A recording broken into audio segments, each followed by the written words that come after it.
Hey everybody, welcome on our channel. In this video we are gonna see, what if Naruto was the hero of the Elemental Nation and got Harem? Huge shout out to Ajohrendt for this story. If you are new on the channel, don't forget to subscribe our channel and like the video too. So without wasting any more time, let's start the story. Die.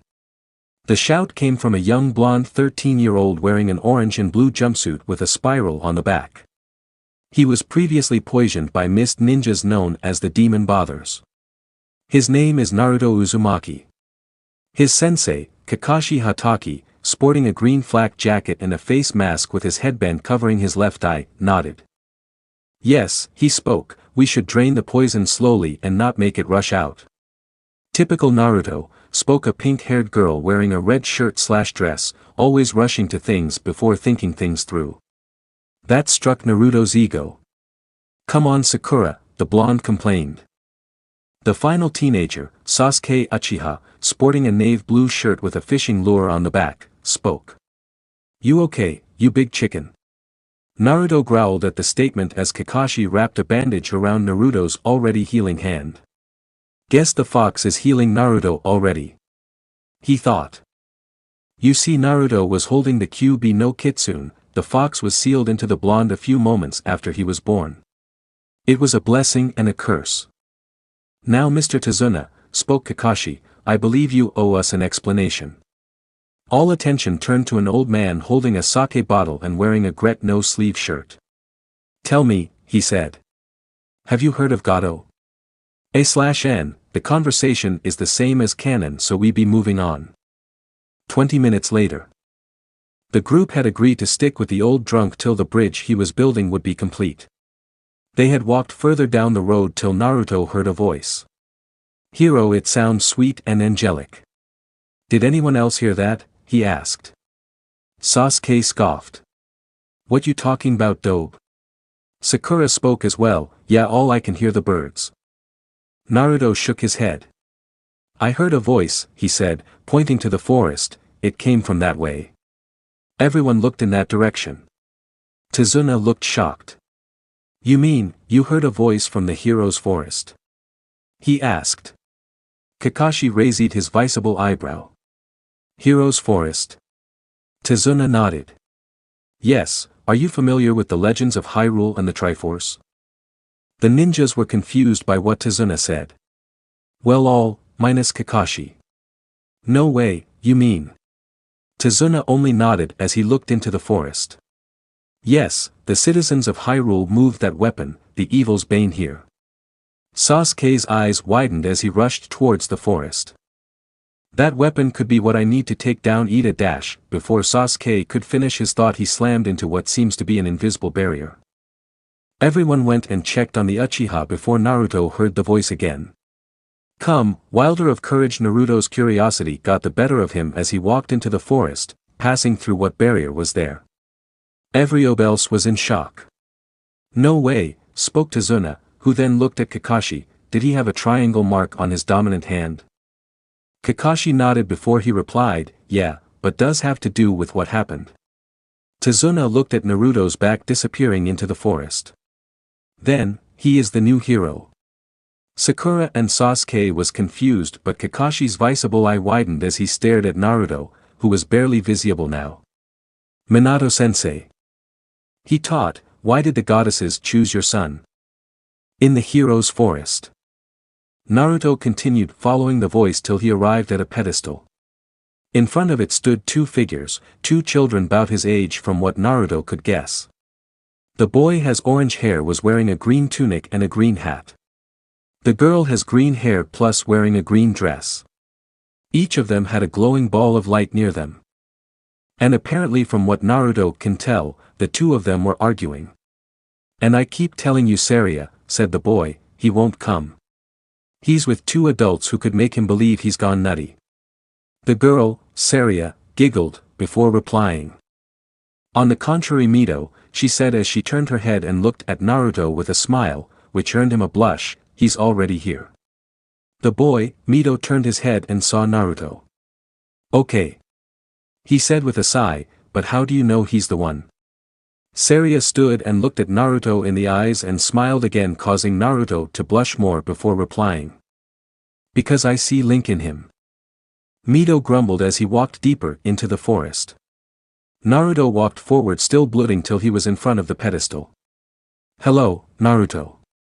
Naruto was shocked when this girl, who barely knew him, knows his name. How do you know your name? Spoke Saria, finishing Naruto's question. Naruto nodded. She smiled before answering, you could say I've known you for your whole life. Naruto was confused before Saria explained. You see, I'm one of 6 sages that helped the hero of time to seal away the entity known as Ganondorf. We occasionally helped each hero after Link helped us seal him away. And we have received word from the goddess of courage, Faror, that she found her new champion, you. Me? Naruto asked in shock, but I'm a nobody. I ranked the last in my class. Saria placed a hand on his shoulder and gives a comforting smile. You are more than you believe you are, Naruto. She then looked at the pedestal with the sword hilt and part of the blade showing. Now, she smiled at the blonde, claim your destiny. She then faded after saying the last 3 words. Naruto gulped and stared at the sword. Well, he spoke to no one in particular, here goes nothing. The blonde walked in front of the sword and grips it with both, took a few deep breaths before he pulled on the sword. As he was pulling, his triangle birthmark glue, and after a few moments, the sword was removed.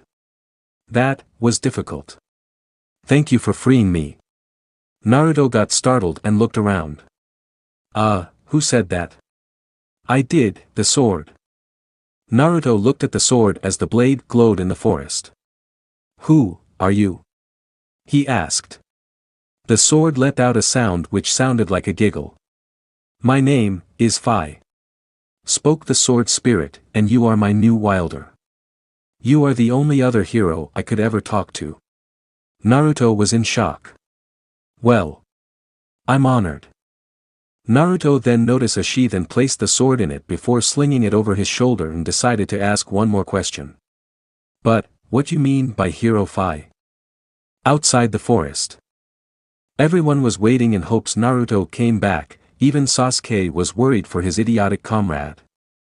They heard a rustle in the bushes and emerged Naruto, carrying a sheathed sword over his shoulder. Naruto! Shouted Sakura, why you leave us, you idiot? Sasuke and Tazuna then noticed the sword. The master sword, it's free. Tazuna shouted in shock. What happened in their dobe? Asked Sasuke. Naruto chuckled as he answered. Funny enough, I have a destiny to face. The group had managed to arrive at the land of waves, and Naruto had a funny feeling as he looks around frantically. What the hell, he thought, I feel a strong chakra presence, when could I do that? The group looked at Naruto in confusion. As Tazuna thought back to what happened before they arrived. Flashback. Naruto had just exited the forest stating he had a destiny. Tazuna grabbed Naruto's hand and looks at the triangle mark. So you are, mumbled Tazuna as Naruto pulled his hand back. What are you talking about, you drunk geezer? The blonde asked. Tazuna ignored the jab as he took a branch and drew 3 interconnection triangles laying the ground with a stick. Do you know what that is? He asked. A bunch of triangles? Asked Sakura. Close, but this is the symbol of the Triforce. Triforce? Asked Sasuke. Tazuna nodded before replying. Yes, and each of the triangle represents one of 3 things. The top represents power, the left represents wisdom, and the one on the right represents courage. Tazuna then looked at Naruto before he continued, and you young man, are blessed with the Triforce of courage. Everyone looked at Naruto dumbstruck, even Naruto was dumbstruck. But Sakura started, he barely does anything right. If anyone deserves it, it should be Sasuke. Sasuke stared at Naruto then was in deep thought before speaking. Naruto, he said, getting the blonde's attention, after you painted the Hokage monument, how long did it take for Iruka-sensei to catch up to you? Naruto began thinking before answering. I think it was 40 minutes, not even the ANBU knew about it till I was done painting. While wearing your brightly colored jumpsuit, Sasuke replied as he went into deep thought before he nodded, maybe you do deserve it, Naruto. That statement shocked Sakura and Naruto while Kakashi gave an eye smile. But why Sasuke? Asked Sakura. Think about it, he replied, if Naruto was able to pull that kind of stunt off, either he's good at infiltration or very skilled. Plus the fact he did it in broad daylight in bright clothing, he holds a lot of courage to pull it off. Kakashi nodded agreeing to Sasuke's statement as the Uchiha continued. If anyone deserves that responsibility, it should be Naruto. Flashback end. Naruto continued looking around frantically as he heard a rustle in the bushes and prepped a shuriken before Fi spoke. Not there, above. Naruto nodded as he threw his star-shaped weapon up into the trees. Whoever was up there jumped down with his back towards the group. The person, obviously male, was wearing a light gray jumpsuit and wearing what looked like bandages on the lower portion of his face. Kakashi then spoke, addressing the newcomer. Zabuza Momochi. So even the great copycat knows who I am, spoke Zabuza, I feel honored. He then looked at the group. So, which one of you blew my cover? Naruto stepped forward. That would be me, Naruto Uzumaki. The blonde announced, Konoha's #1 unpredictable ninja. He then pulled out the master sword AMD, held it in a sloppy style, and newly appointed hero apparently. Everyone facebombed seeing Naruto's style. Note to self, thought Kakashi, find someone to teach Naruto kenjutsu. However, Zabuza's eyes widened at the sight of the sword. No way. The master sword, he thought, how did he get it? Zabuza then noticed Naruto's hand and saw the triangle on his hand. So, the mark of courage. Zabuza then chuckled before laughing. Everyone else blinked in confusion, wondering what was funny. Apparently you still have a lot to learn, Blondie, spoke the demon of the mist. Come on, Zabuza pulls out his massive sword and points it at Naruto, show me your power, hero, if you are one. Naruto growled. Zabuza was mocking him. Naruto rushed at Zabuza and swung his sword at him with Zabuza blocking and pushing the blonde back. Naruto growled once more as he crossed his fingers together.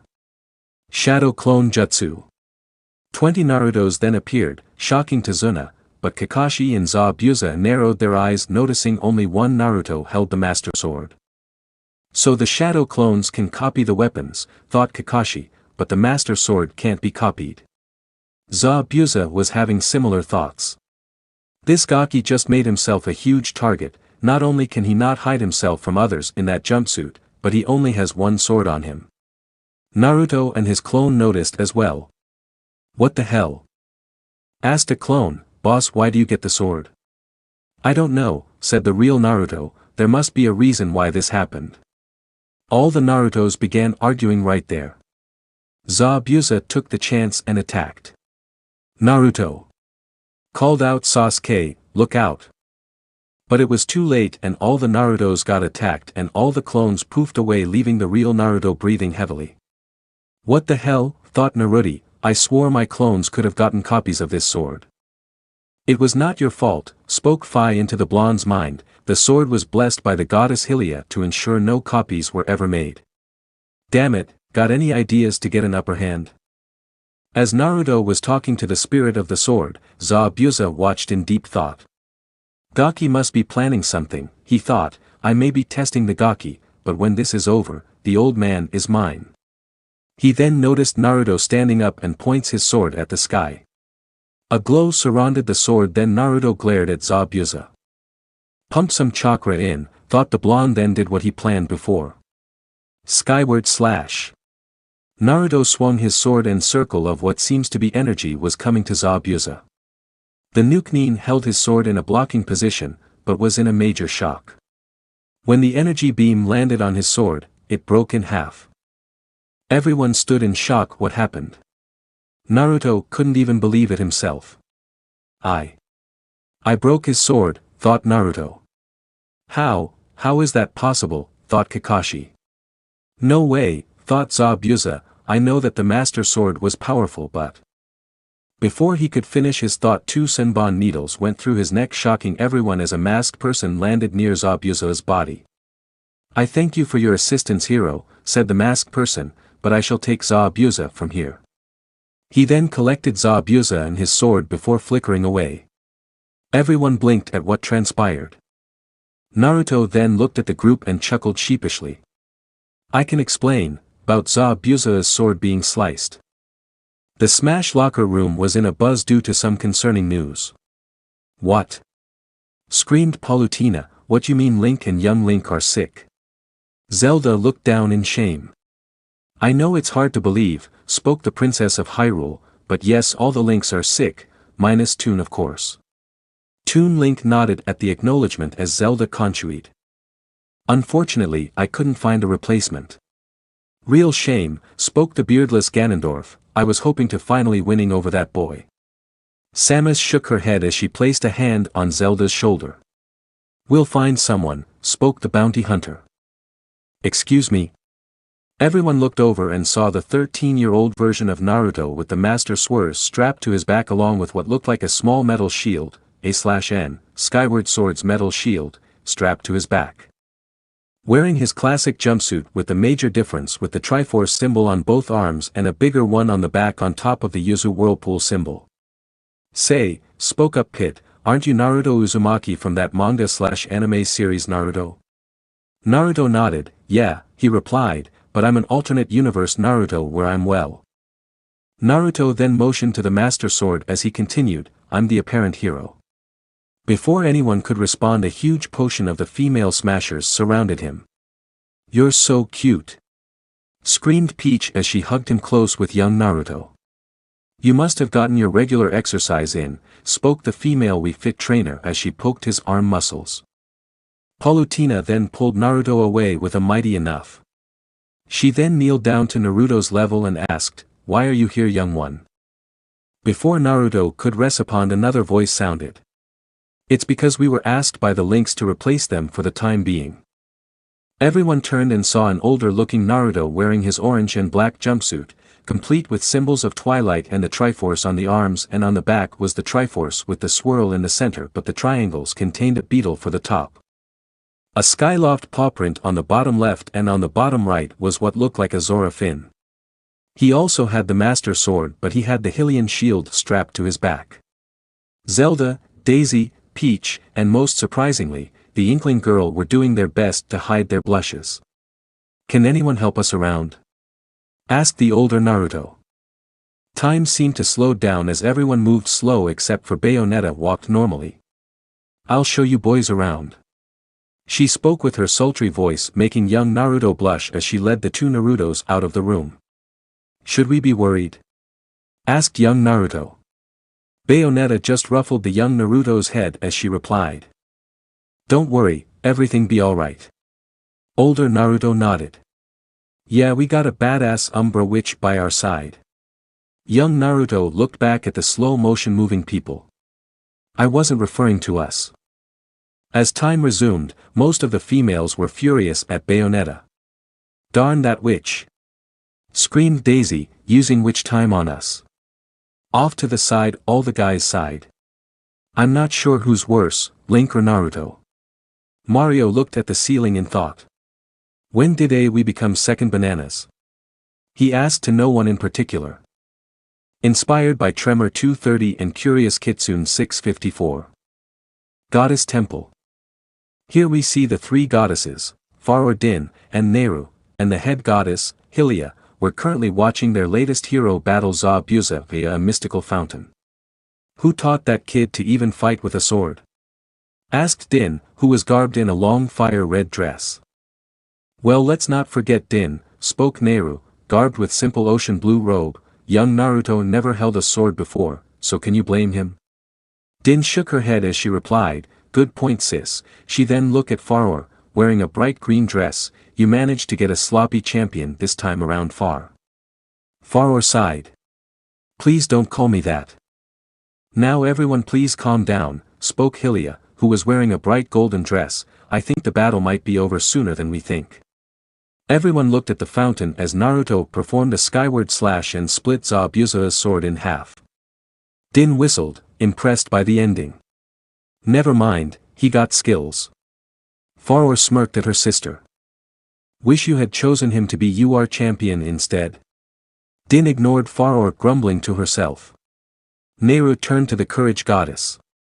So why did you choose Naruto to be the next hero? Naru asked.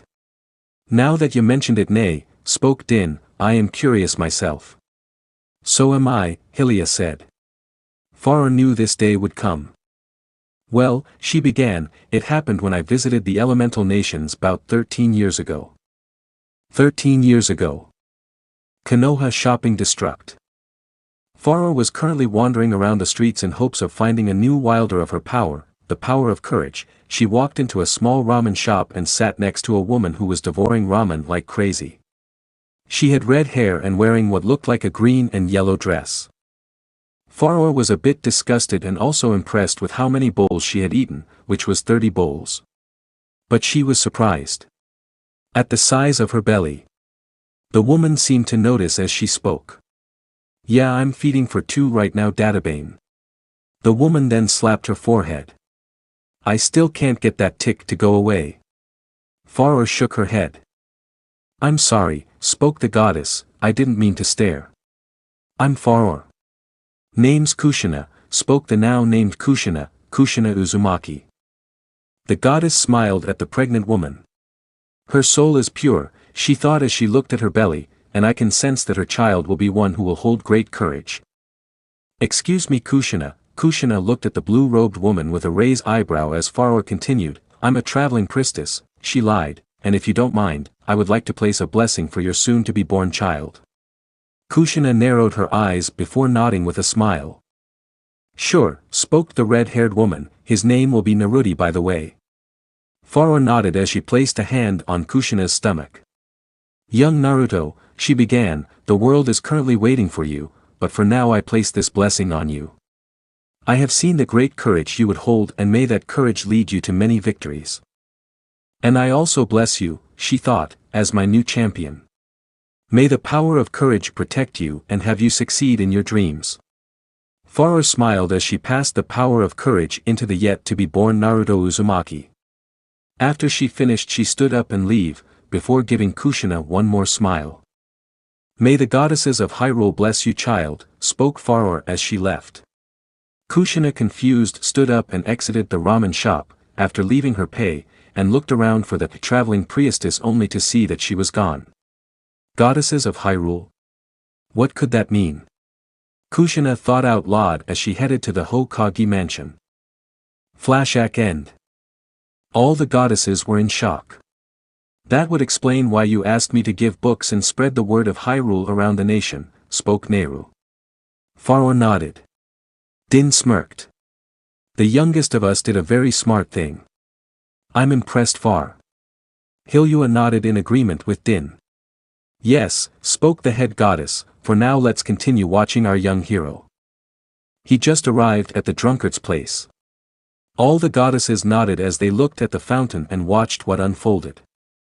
The mist hunter Nin laid the body of Zabuza on the ground. Before she, A/N, yes, I'm making Haku a female here, he is way too feminine to be a guy, began to remove the senbon needles in Zabuza's neck, said Demon of the Mist, grabbed her hand, stopping her. I'll do it myself. He practically yelled. The masked ninja stifled a giggle, to which Zabuza heard. Also, can you remove that mask, Haku, it disturbs me. The now identified Haku then removed her mask, show her face. Hard to believe that a Hyrule hero has appeared here in the Elemental Nations, spoke Haku. Zabuza nodded after he removed the final needle. Kid's tough, he said, but he's lacked the kenjutsu training to use that sword. Haku nodded in understanding as she looked at Zabuza's sword. We'll need to find us a blacksmith if you want to fight him again. The mist demon nodded in agreement. Unknowing to the two, they were spied on 2 dark-skinned women wearing dark blue tops, poofy pants and face veils. Did you hear that, sis? One asked the other. She nodded as she looked at her sister. We must tell Naburu. Both nodded as they left. Few minutes later, they arrived at a base camp consisting of 7 other women dressed like them. Stepping out of a tent was another woman, but she was dressed differently. She was dressed with white poofy pants and top.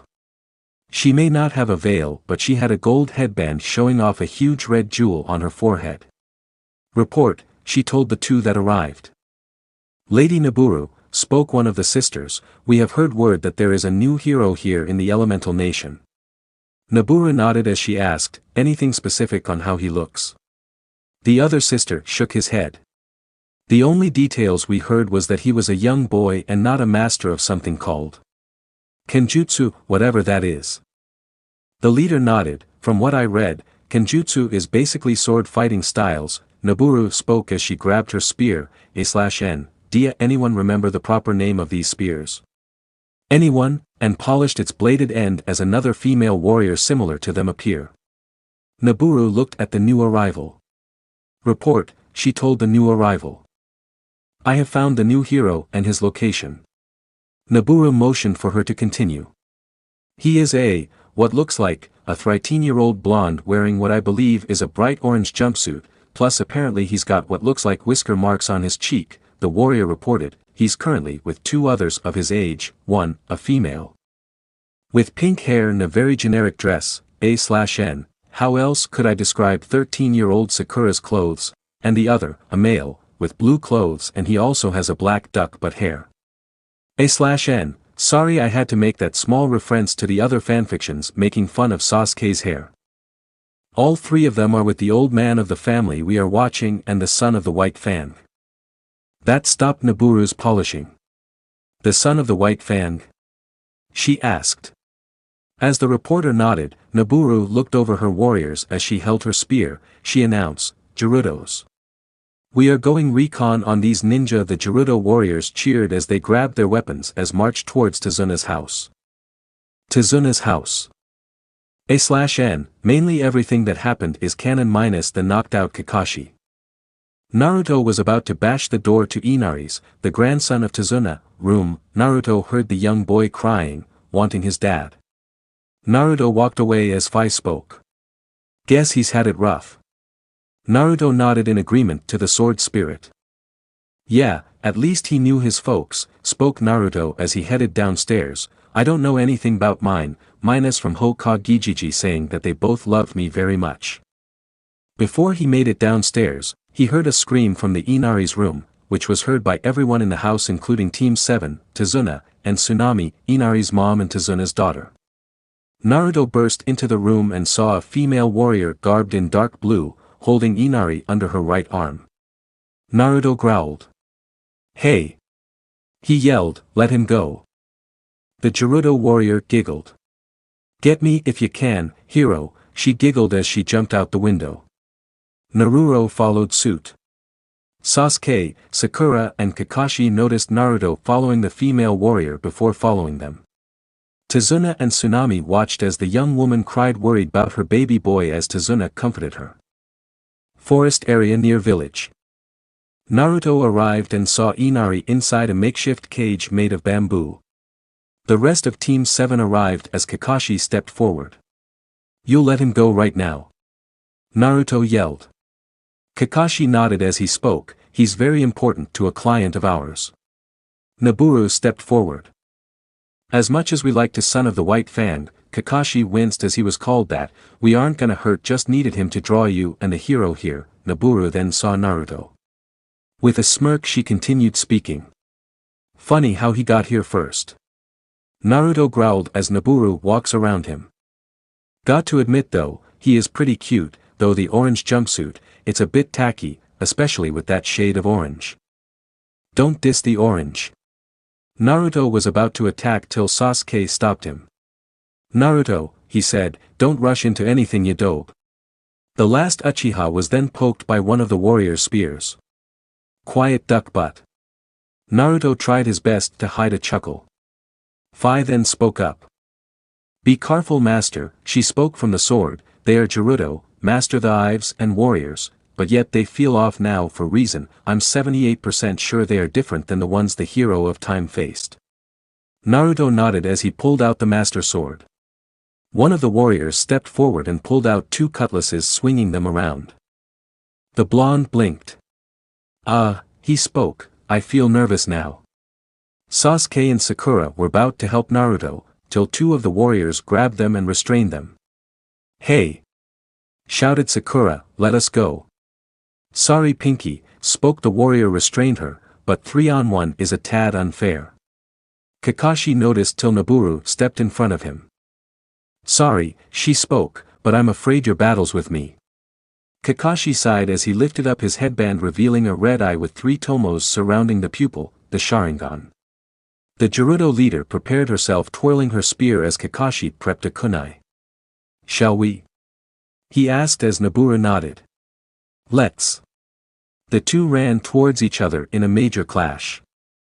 Meanwhile Naruto was in his sloppy style staring down the dual sword-wielding Gerudo warrior. Said bandit warrior shook her head. You really don't know how to use that, don't you? She asked. Naruto glared at her. Hey! He spoke, I managed to slice a nuke nin's sword with this sword. She shook her head. I am Riju. Naruto blinked at what the now named Riju said. Trying to distract me? He asked. She shook her head. It's an introduction, you idiot, she said, haven't your parents taught you manners? With that said, Naruto dropped his stance, which shocked Riju, but Sasuke and Sakura sent Naruto a sympathetic look. I don't have any, the blonde said, they died on the day I was born. He then looked at Riju with a glare, gripping the master sword tight. I'll show you what I can do. Naruto yelled as he charged at Riju. She managed to block a slash from the sword and continues to do so as Naruto kept attacking. He's showing his moves too easy, she thought, hopefully training can help him get more focus. Meanwhile Kakashi tried striking while holding back against Naburu. But what took Kakashi by surprise, from what he felt, the Gerudo leader was holding back as well. But why isn't she going all out, unless? This is just a test, he realized. Naburu smiled as she stabbed her spear into the ground as she nodded. Suddenly the master sword landed near the two of them. They looked and saw Naruto on the ground with several cuts on him. Riju, Naburu called, report. Riju putted away her cutlasses and looked at her leader before speaking. He needs work on his style and may need extensive sword training, but moderate on being aggressive.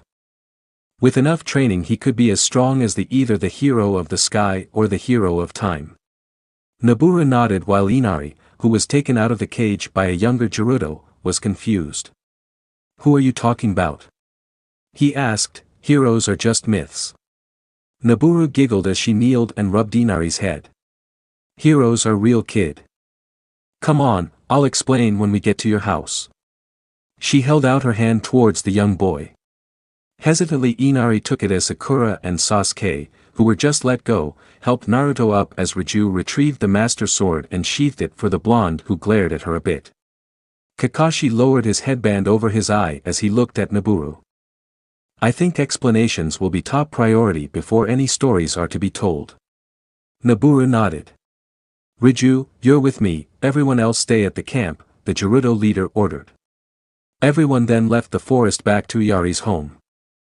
20 minutes later. So no males at all? Sakura asked. They arrived at Tazuna's and Tsunami hugged her little boy. Kakashi explained why the Gerudos kidnapped Inari. They were curious about the Gerudo way, so Naburu explained. Said leader nodded to Sakura's question. Yes, though we did have one, but a few years ago we banished him, she explained. We pushed past our old ways and became more vigilante, not the major thieves we used to be, we should say, and he was showing an evil that the Gerudos haven't seen in the longest time. So why were you guarding my house? Asked Tazuna asked. Riju decided to answer this one. We saw how poor your village has become, she said, so we decided to guard you and your family till the bridge's completion. Sasuke nodded. And if Gado wants things his way, he would keep sending henchmen after him and his family. Naburu nodded. Well, we gotta help as well. Naruto spoke. Everyone looked at the blonde, with Inari looking at him curiously. I mean, this village needs help and no way in hell am I going back till these people can live in peace.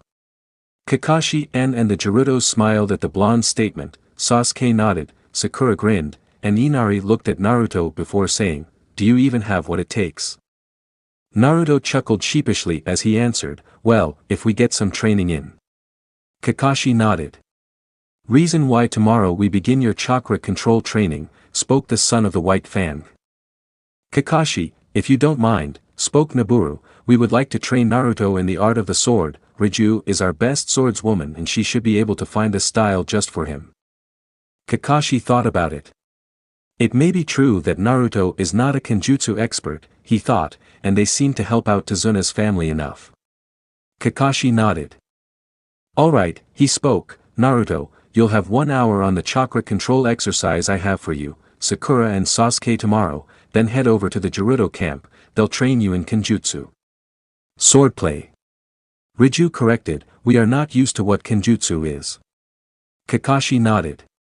As Naruto nodded, the sensei spoke. "We all had an eventful evening," he said, "so I think we all head to bed." Naburu nodded. "Agreed," she said as she looked at Naruto, "We'll see you tomorrow, Naruto." "Come on, Riju." Riju nodded before looking at Naruto and gave him a wink which caused the blonde to blush. As they left, everyone else headed to bed. Inari looked at Naruto heading to the guest room. "He's had it a bit rougher than you." Inari turned around and saw Kakashi behind him. "What you mean?" the young boy asked.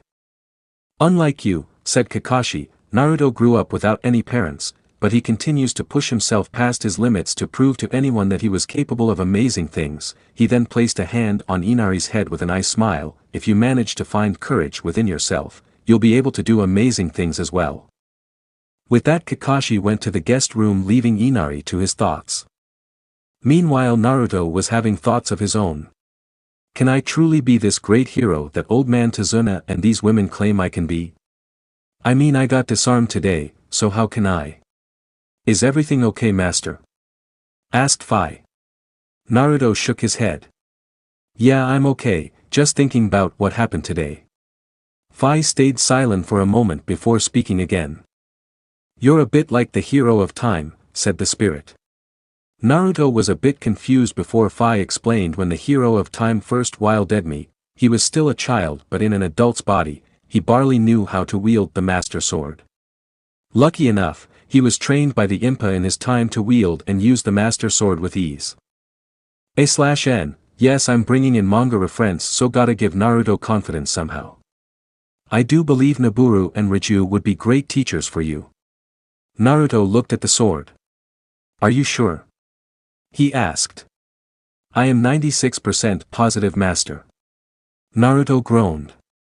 Enough with the master stuff, you can just call me Naruto. By the way, I know you're a spirit, Phi, but do you have a physical body as well? I used to, said Phi, but since my hibernation after helping the hero of the sky, I can't seem to form it. Then I'll help you, spoke the blonde, I'll help you find a way to get your body back, that's a promise. Naruto yawned as he laid down. Night, Phi, tomorrow's gonna be a long day for me. As Naruto fell asleep, Phi softly spoke. Good night, Mast. Naruto, and thank you. Naruto was currently snoring away, showing signs of exhaustion. Riju, who offered to join guarding Tazuna, rubbed the back of her head sheepishly. It was kinda my fault that Naruto's like this. Kakashi shook his head. No, he replied, Naruto doesn't know his own limits at times, thus why he usually exhausts himself. So his chakra control training and his Ken sword training did take a toll on him. Sasuke nodded as Sakura spoke. He did have poor chakra control until yesterday. Is there any reason why Naruto couldn't do it easily if he had enough chakra to spare? That got Kakashi thinking. Sakura is right, did the academy squander his chakra training? And if they did, why? Unless the civilian council wanted Sasuke to have extra training. We may not know, Sakura, spoke the sensei, but for now Naruto needs some rest. Tsunami nodded. Don't worry about him, I'll keep an eye on him. Kakashi nodded as the rest of Team 7 and Riju headed to the bridge with Tazuna. A/N, I won't add what happens after Naruto wakes up because it's the same as the canon. Bridge construction site. Everyone arrived at the bridge to only hear the sounds of swords clashing. Am I the only one that hears that? Asks Riju. Kakashi nodded and pulls out a kunai.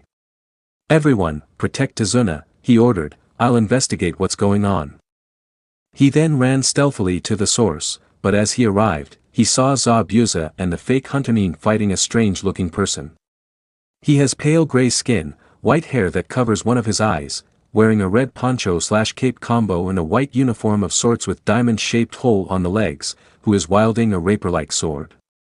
But what shocked Kakashi the most was that this strange person was handling himself well against Zabuza. I'll ask again, demon, where is the hero? The strange man asked. Zabuza gave a glare to him before growling out, like I would tell a bastard like you, he is just a fresh genin, barely even managed to use the sword well. Kakashi's visible eye widened. Zabuza is protecting Naruto, he thought, but why? The mystery man sighed. Well then, he began as he then summoned multiple silver kunai floating in the air, this should be able to make you talk. With a snap of his fingers the kunai flew towards the masked person with Zabuza's eyes widened in horror. Haku! He cried out. At the last minute, Kakashi stepped in front of the now identified Hake and blocked the kunai with his own. Attacking an unarmed opponent just like that? You must truly want my student that badly. Zabuza's eyes widened. Kakashi. Why did you? Simple really, Kakashi began to answer the demon of the mist, you are protecting my student, so I protected yours. The mystery man growled in anger before realizing what Kakashi said. Your student HM? He said with a smirk, before pointing his sword at the son of the White Fang, perhaps you can tell me where he is. Kakashi looked down before gripping his headband. If you want to know where he is, he began before lifting his headband revealing the Sharingan, you'll have to beat it out of me. Zabuza looked between Kakashi and Haku before addressing the latter. Haku fall back, me and Kakashi have this guy, he ordered. Haku hesitated before nodding and disappears as both shinobi look at the man. What are we dealing with? Kakashi asked. He apparently calls himself the Demon Lord and seeking out your student to ensure his master's plans would work into their favor, Zabuza answered. Why did you have to ruin the fun? The Demon Lord asked sarcastically before raising his sword again gaining a serious expression. I will get the answer I seek, one way or another. Zabuza and Kakashi narrowed their eyes at him before all three rushed toward each other beginning their fight. Haku arrived in front of the rest of Team 7 and Riju, shocking Sasuke and Sakura along with Tazuna. The two Team 7 members stepped in front of the bridge builder protecting him. What are you doing here? Asked Sasuke with Sakura asking, where is Kakashi-sensei? The masked ninja looked at them before looking around. Where's the hero? We need his help. Sasuke narrows his eyes at the masked nin. And why do you need Naruto's help? He asked. She looked at Sasuke before removing her face mask, revealing a worried face with tears falling. The person fighting Zabuza-sama and your sensei appears stronger than he seems and he is demanding for the hero. I believe only he can stop him. Sasuke growled a bit in frustration not knowing what to do. Riju stepped forward before speaking. Naruto is still not well versed with a sword so I am not sure how well he will handle this person of which you speak. Doubting me already Riju? Everyone turned to the source of the voice revealing Naruto standing on the way. Naruto. What the hell you doing here? Sasuke asked. Well Inari Tsunami got attacked in their home by Gado's goons so I thought Zabuza was here causing trouble, Naruto answered, but to hear he is in trouble, something just doesn't add up. Haku gasped as she placed the pieces together.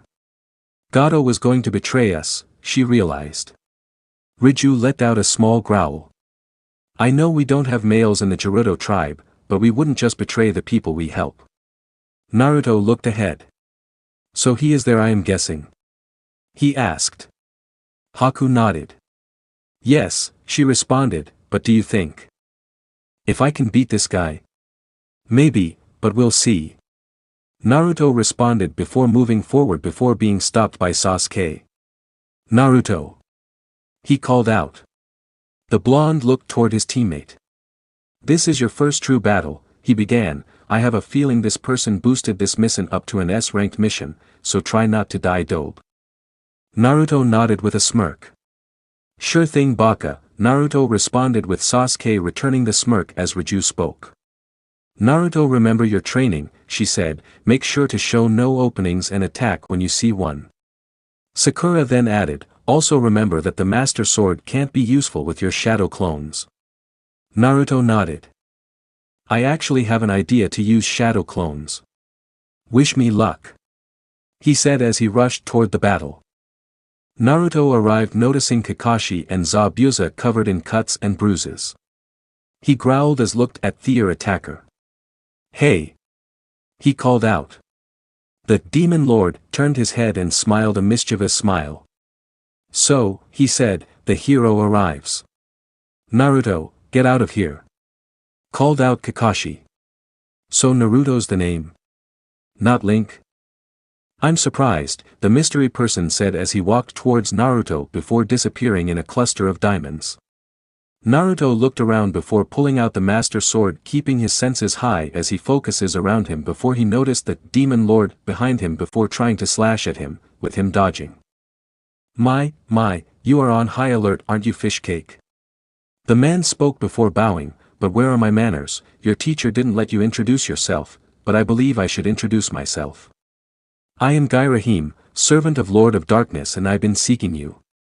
Naruto narrowed his eyes at the now named Gairahim. And what is it you want with me? He asked, keeping his guard up. Gairahim chuckled. Originally, I wanted to kill you, but killing a boy like you would be unhonorable. So. Gairahim smirked as he taunted Naruto with a long tongue wiggle, I'll beat you within an inch of your life. Naruto growled a bit as Fai spoke. Be careful Naruto, Gairahim is a strong warrior and can summon diamond blades to stop you in your tracks. Naruto nodded at the sword spirit's advice. Thanks Fai-chan, he whispered before looking at Gairahim and calls out. You want to fight? You got one. Naruto tossed the sword into the air and formed the hand sign. Kage Bushin no Jutsu. 40 Narutos appeared as one of them catches the Master Sword. Gairahim looked at the Naruto holding the Master Sword before sending a diamond knife to it before the blonde tossed it to another Naruto before he poofed via the diamond. What? Gairahim roared as Zabuza and Kakashi understood Naruto's plan. Clever idea brat, thought the mist ninja. Naruto is using the disadvantage of only one sword so he can confuse on who the real Naruto is, thought the son of the white fan. The Demon Lord looked over all the Narutos growling before each the clone begun charging at him with a thunderous roar minus a good 8 stay behind and whispers amongst them. Gairahim slashed at all the clones sending diamond shards at them to defend himself. Beepy brat, he said as he slashed clone number 27 causing him to poof in a bit of smoke. Now! Naruto cried as the last of the clone charged before 3 of them sent punches to before 4 kicking him into the air. Uzumaki combo. The last Naruto with sword glowing of chakra slashed down at Gairahim sending him to the ground. Hero barrage. Gairahim groaned as he stood up before chuckling.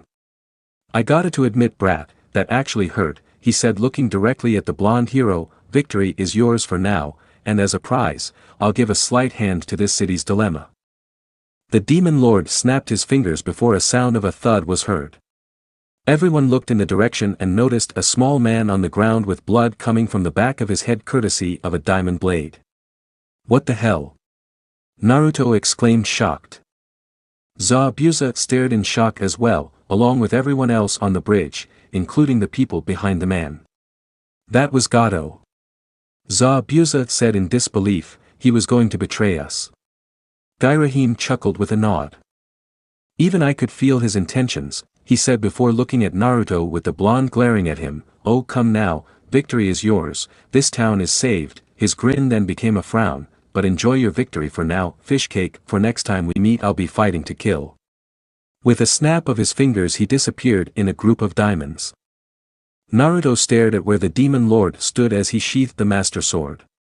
It's Maelstrom, said the blonde, and I'll be ready. He turned to look at Gato's army and growled. Suddenly a rock hit one of Gado's men and everyone saw, behind the men, the entire village, with the Gerudos, ready for a fight and leading the charge is Inari! Exclaimed Naruto in excitement. Inari gave a big grin as Naburu waved at them and rubbing Inari's head. We figured this would happen, said the Gerudo leader. A hero always come at a right time, right? Spoke the grandson of the bridge builder. Said bridge builder looked at everyone with pride with tears forming. Zabuza joined by Haku's side. Haku looked at Zabuza tilting her head a bit. Let's save this town, Haku, he said as he pulls out his sword. Haku smiled with a nod as she pulled out senbon needles. Naruto noticed everyone prepping and he nodded at Kakashi before both formed the same hand sign. Kagi Bushin no Jutsu. Both managed to summon 20 clones each as Gado's men showed signs of fear knowing they are outnumbered. Shall we? Asked one of the Kakashis before Gado's men screamed in fear and panic and jumped off the bridge. The whole village erupted in cheers. Sakura hugged Sasuke, which Sasuke surprised by it, but returned the hug. Tazuna ran to Inari laughing as he hugged him. I am so proud of you, Inari, said the bridge builder. Riju stood in front of Naburu before kneeling to her. Mission complete, Lady Naburu. The leader of the Gerudos nodded. Naruto's and Kakshi's clones poofed into smoke as Kakashi looked at the scene in front of him. You did a great job, Naruto. Naruto looked at his sensei with a raised eyebrow before Kakashi answered the unasked question. You brought hope to this village and restored courage to someone who lost it long ago. You truly are the hero the Elemental Nations needs. Kakashi gave an eye smile as Naruto looked at everyone and nodded. I guess so, Kakashi-sensei, spoke Naruto as his mind went to Gairahim, and the next time I see him, I'll be ready. Konoha Hokage's office. Well, spoke Hiruzen, we are honored to have you here with us to watch the Chunin exams, Your Highness. He was speaking to a young girl, about 13 years in age with dirty blonde hair and blue eyes. She was wearing a white dress with 3 yellow triangles on the right sleeve with purple gloves and a necklace with a purple gem. She nodded with a bright smile to the Hokage. The woman next to her, who was wearing a warrior outfit with what looked like tribal tattoos on her face, A/N, think Impa's outfit from Hyrule Warriors, addressed the Hokage. We are indeed excited to see who will be able to raise up and take the next rank of their career. Hiruzen nodded. Well, I do hope you enjoy your stay here, and if you need any form of assistance at all, be sure to notify the ANBU, and you may also have them to contact me if a situation arises, especially from the civilians, spoke the third Hokage. The two nodded before leaving the Hokage behind, as he formed 10 clones and the clones began doing the paperwork. Now I know how Minato managed to complete the paperwork faster than I did. Why didn't I think of this before? A/N, I will create an make how he figured this. As the two visitors exit the Hokage office to the street, the woman looked at the girl before speaking. Are you sure that the new hero is here, Princess Zelda? Zelda looks at the woman with a big smile on her face.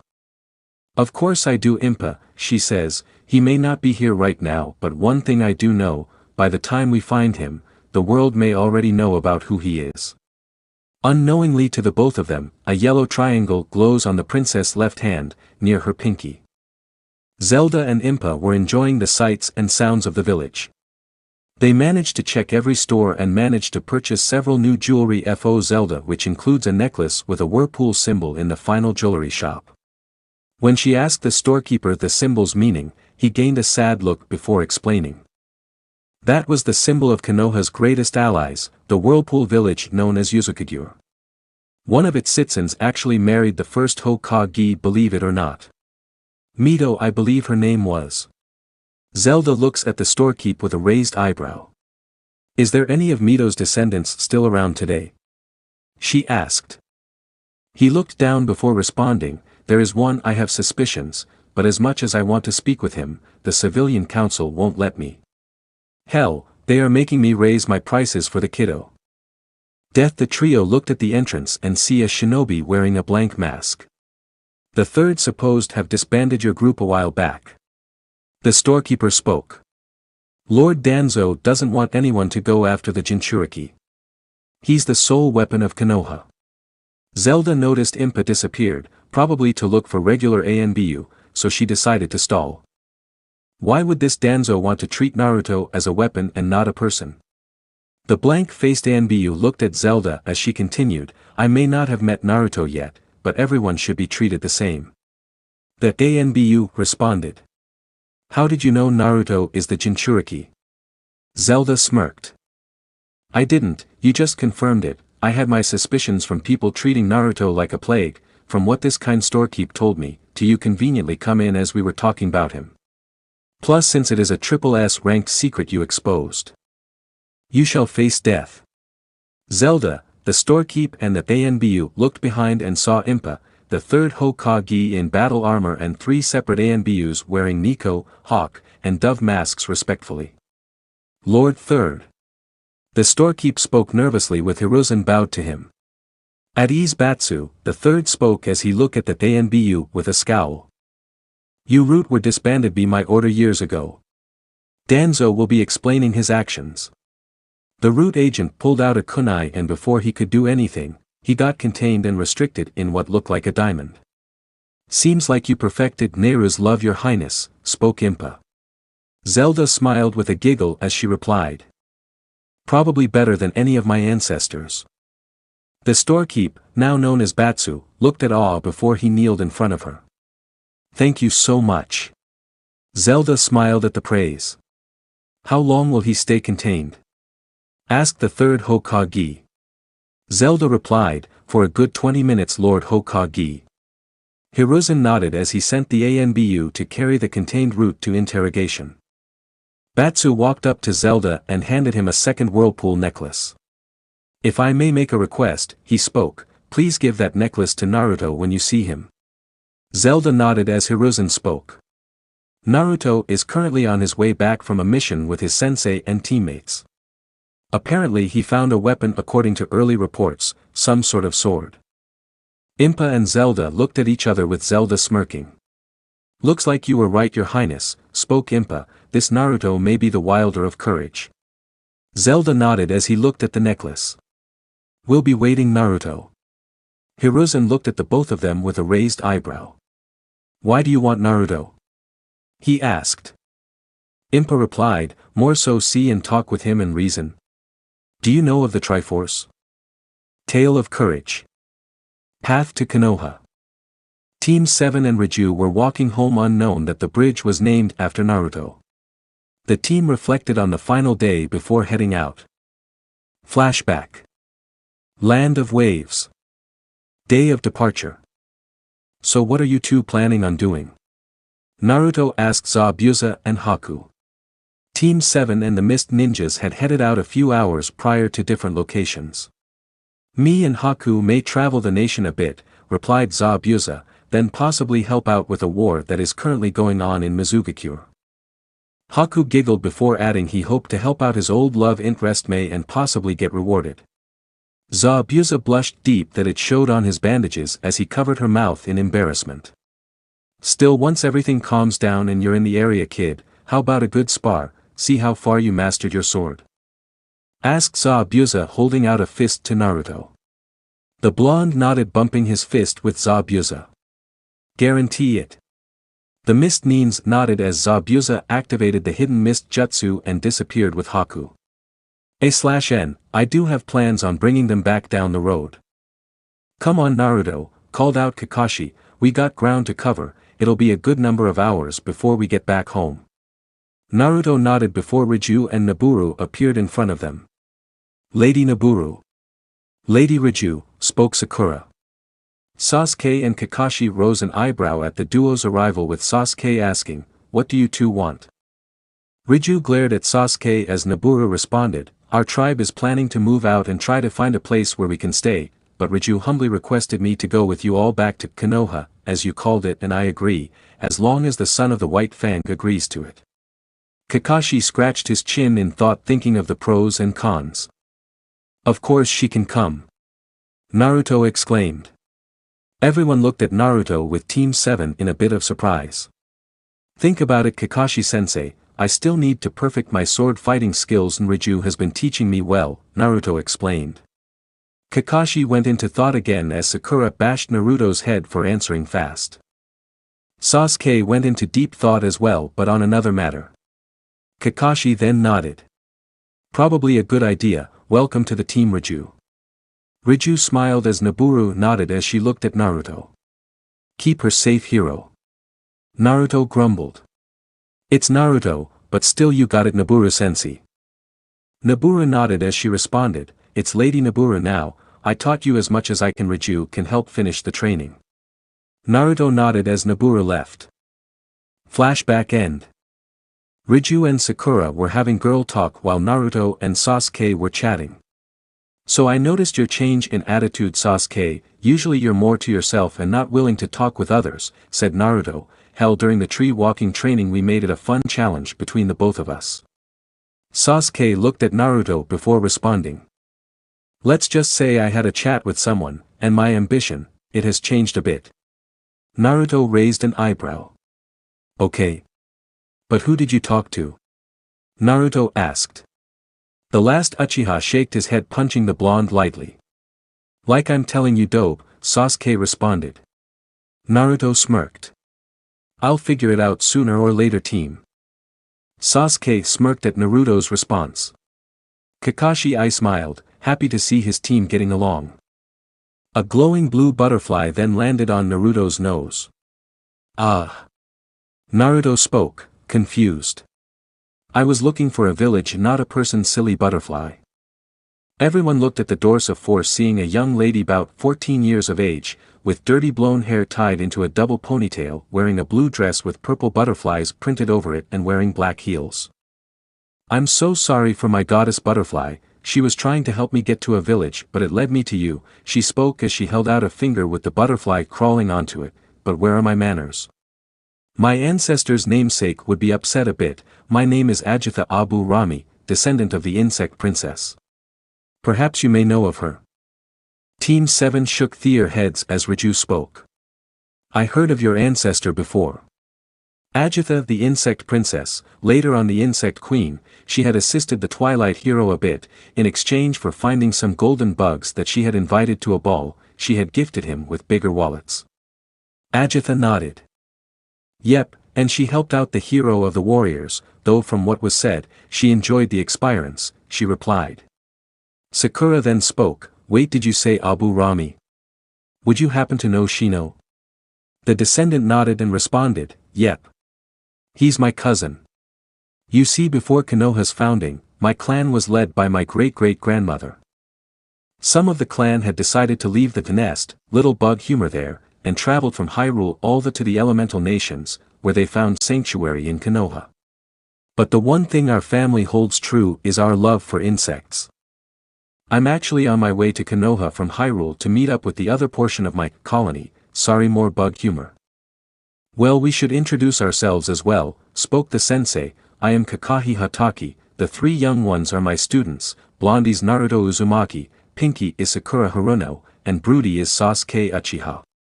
Our final companion is a Gerudo warrior by the name of Riju. Everyone bowed in respect before Ajohrendt got close to Naruto, looking at him as she was inspecting him. Before you ask, I wondered why the goddess butterfly led me to you, spoke Ajohrendt. Sasuke smirked before speaking, maybe Naruto has a goddess blessing or something.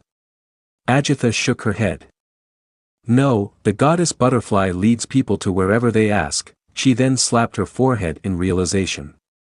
I had asked to find someone to get me to Konoha and I was about to ask where it is, by guess she picked up my first question.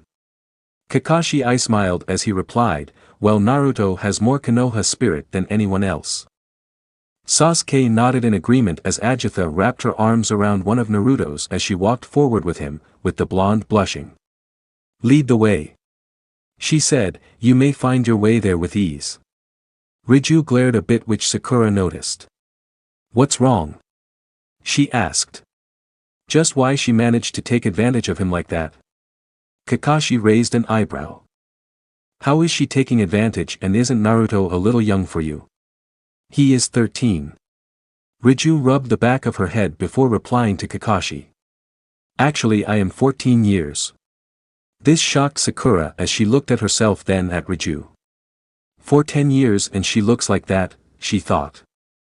How can we keep up in looks when she looks like that? Spoke inner Sakura from Sakura's mind. A/N, only time I'm acknowledging inner Sakura. Riju noticed Sakura looking down and patted her back, figuring Sakura was jealous of the Gerudo warrior's look. 2 hours later. Well, we are 1 hour away from Konoha, Kakashi spoke. About time, spoke Ajohrendt, arms still around Naruto's arm, it's been a long trek. Naruto kept quiet as he was conversing with Phi. So one of my ancestors traveled through time depending if he wielded you or not. Yes, spoke Phi into Naruto's mind, but because of the time event I now have 3 sets of memories, 2 of which from which your ancestor succeeded and the other from when he failed, so it's hard to place which memories are true in this time. Naruto nodded understanding. Suddenly they all got surrounded by a group of thieves. Hand over your valuables if you value your lives, spoke one of the thieves. Sakura, Sasuke and Kakashi pulled out their kunes, Riju prepped her spear and Naruto unsheathed the master sword, all prepped for battle. Oh dear, spoke Ajohrendt, I do hate to be rude but we really got to get going. The thieves chuckled. Sorry, but you aren't going anywhere. Ajohrendt sighed. Well, we got to get going. Ajohrendt began chanting something quietly as golden butterflies surrounded the thieves and sent them flying away. Team 7 and Riju looked at Ajohrendt. Something I learned, apparently my ancestor knew that as well, she responded, let us continue now. She took Naruto's arm again and moved forward. Sasuke looked, chuckled then spoke, how much you want to bet by the end Naruto may not have courage to deal with women who try to get close to him. Kakashi chuckled. Who knows? Maybe he'll be a ladies, said Kakashi as the group continued their trek. Tale of Power. Mountain Range. The sound of punching filled the air as a young man of 16 years with dark skin and red hair wearing a brown cloak was fight a man looking similar to him but with a beard as well but wearing what looked like a royal garment, A/N, Ganondorf's appearance in Twilight Princess. As the young man narrowed an attack, he sent one with a dark glow through the belly of the man. Well done descendant, you struck a killing blow. The young man looked at the man as the man faded away. I don't feel like I'm strong enough yet. He thought out loud, I need to be stronger, to prove to those other Gerudos that I am capable of being a good king. The young man went into deep thought on the day he was banished. Flashback. 10 years ago. Gerudo camp. Gino. Spoke Naburu, step forward. A young 6-year-old boy stepped forward and bowed to the head of the Gerudos. Yes Naburu. That's Lady Naburu to you, you dark one. Said one of the guards. Yield Tama. Ordered Naburu before looking at Gino. Gino, I have been informed that you found a way to talk to your ancestors, is that true? Gino nodded. Indeed I have, he replied, I actually trained with them, they are all cool, saying that one day I will be a powerful king. Naburu sighed. Gino, she spoke, we have told you multiple times that we are fine without a king. I know because of all the bad kings of the past, Gino replied, but I'll be different I promise. He was the whacked on the head with a staff hard from Tama. Ow. Naburu noticed a dark aura growing around Gino. Tama stand down. Naburu ordered. Tama ignored the order as she walked towards Gino. What makes you think you'll be a good king? Tama asked, hitting him harder. Your mother should have left you with your father but he disappeared and she had pity on you. She hit him again with her staff as Gino's aura grew more dark with Naburu only noticing. I'll do what she should have done long ago. Tama stop. Naburu words fell on deaf ears as Tama prepped her spear end to stab Gino. Before anyone could notice, Gino grabbed the spear glaring at Tama, his aura pitch black as it goes toward his fist. No one, not even you. Disrespect my family. He punched his dark aura-covered hand towards Tama, result with Tama being sent into a tree, a couple actually and everyone around noticed Tama's eyes being lifeless and a hole on her stomach area. Pass the word. Yelled one of the guards, Tama has been slain by one of our own. Gino looked towards Tama, then at his own fist, then Naburu, with fear covering his face. I didn't mean to, he began before Naburu held up a hand.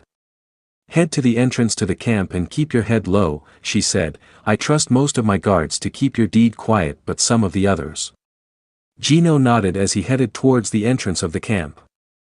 Several minutes in front of the camp, Gino waited till Naburu, another Gerudo, and a 4-year-old Gerudo. Gino hugged the Gerudo claws, which she returned. Lady Naburu told me everything, she said. I can't believe Tama pushed you that far. Naburu nodded as screams and yells filled the air. We may not be able to keep them back, spoke Naburu as she looked at Gino. Gino, by under my authority, you are hereby banished from this camp for 13 years. If you ever return before the time, you shall be executed on the spot. Gino was in shock by it as the Gerudo handed him a bag. This should last you for a while, my son, she said. It has spare clothes, a good amount of the local currency that I may have borrowed from random citizens. Naburu raised an eyebrow as her fellow Gerudo continued, and your blanket, plus I also packed a scroll containing info about your father if you ever find him. Please don't forget about us. She kissed his forehead before Naburu spoke. Hopefully by the 13 years you'll grown, possibly to our future leader, but please gain more wisdom. Being leader is more than just power. Gino nodded as he grabbed his pack, but before he could move, he felt a weight on his leg and saw the 4-year-old on his leg. Please no leave, big brother.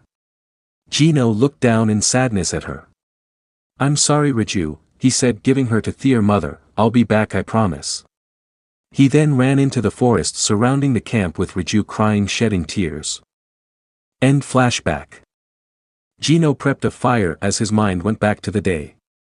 Riju, Mom, Lady Naburu, how can I be stronger when I barely feel like I am strong enough, he thought.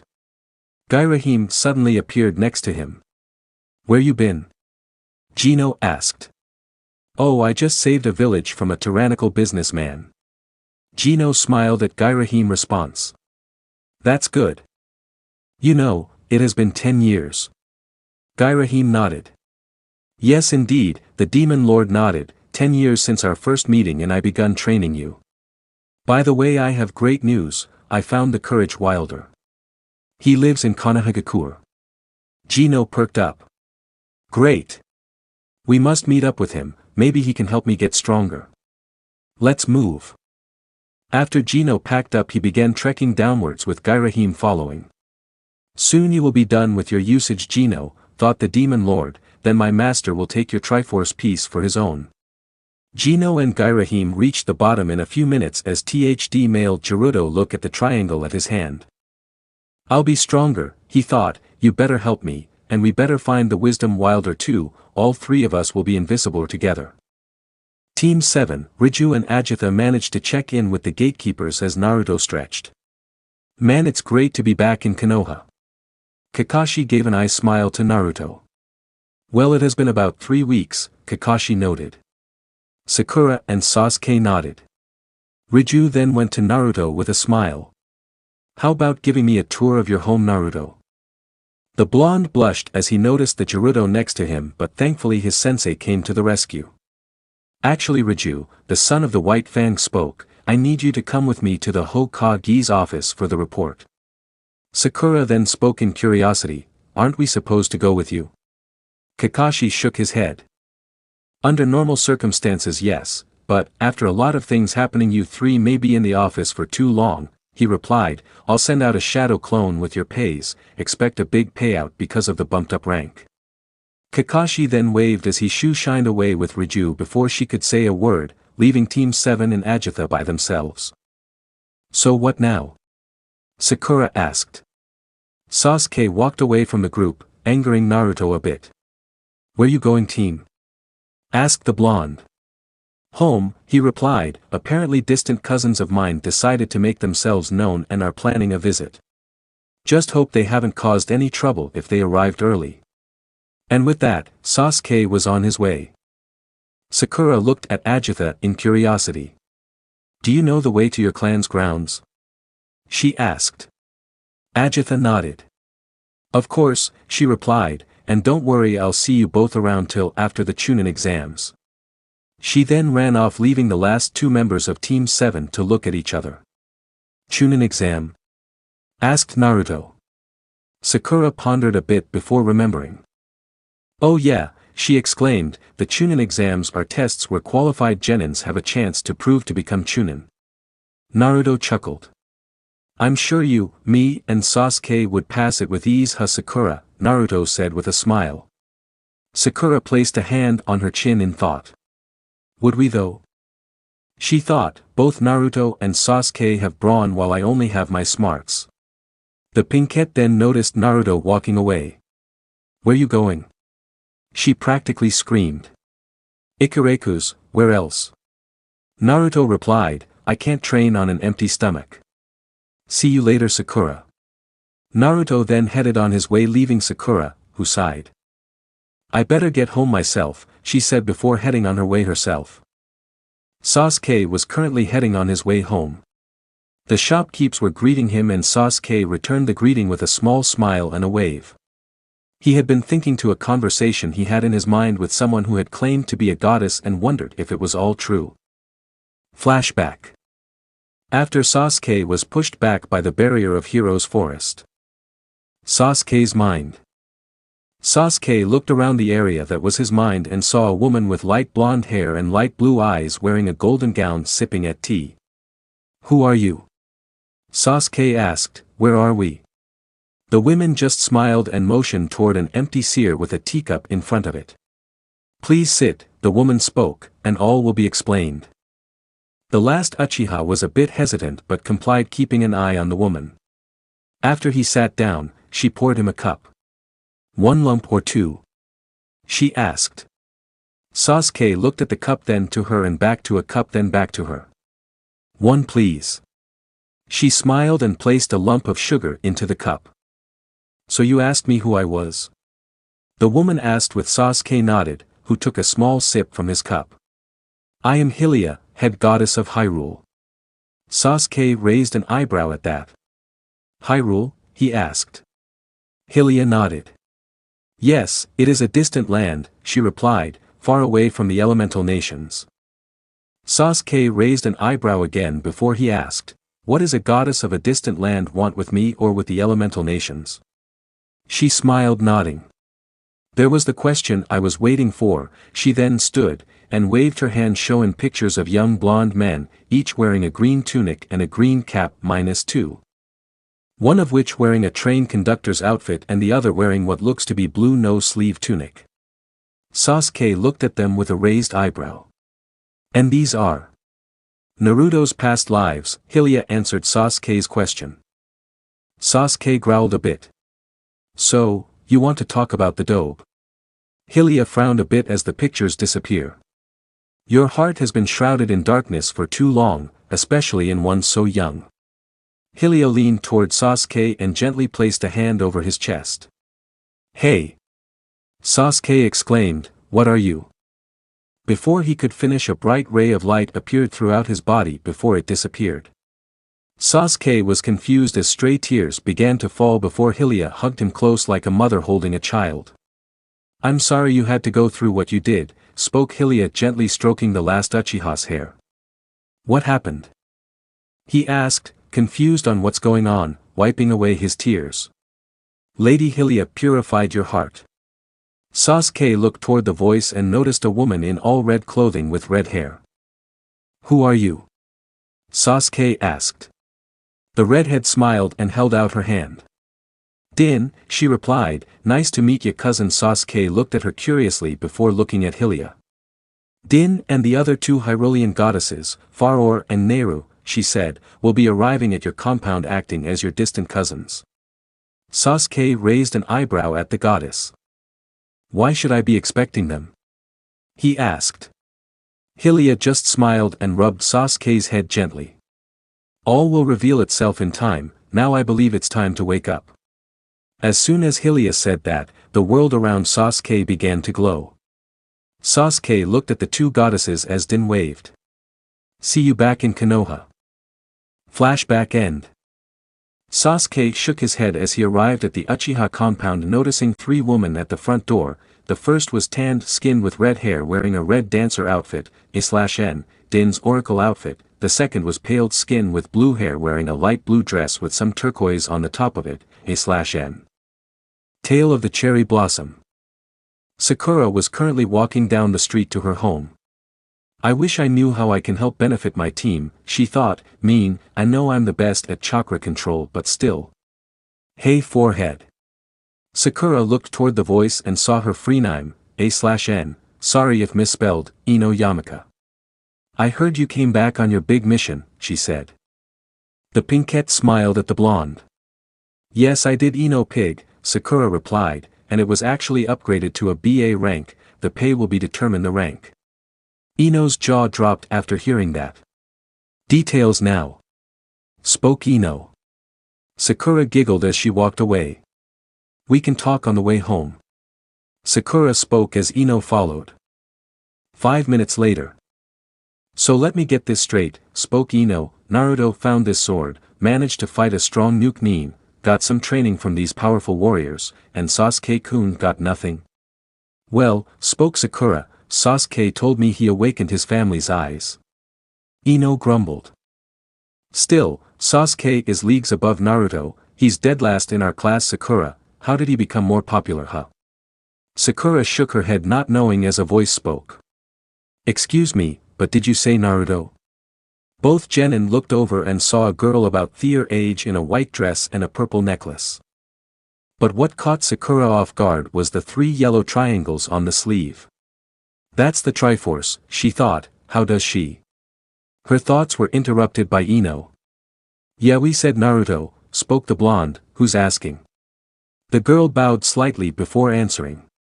I am Princess Zelda of Hyrule, she responded with a smile. It's nice to meet you both. Ino paled before backing away, thinking she offended the princess. Well as much as I want to chat more, I got to help my mom at the shop, she said before sprinting. Later Sakura. Sakura sighed as Zelda spoke. Sakura is your name. The pinkette nodded as the princess continued. Cherry Blossom, it suits you to be honest. Sakura looked at the princess before speaking. Sorry if this sounds rude but I noticed your sleeve, it bears a certain symbol I heard about while on my mission. Zelda motioned to the triangles on the sleeve with Sakura nodding.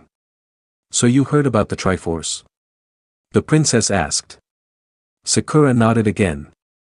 Naruto, my teammate, said Sakura, has a triangle mark in the same position as the one in the bottom right. Zelda gasped before whispering, I knew it. She then looked at the pinkette before asking, do you know where he lives? I need to meet him. Sakura sighed. Sorry your highness, but no I don't. Zelda looked at Sakura raising an eyebrow a bit. Something on your mind I am reckoning?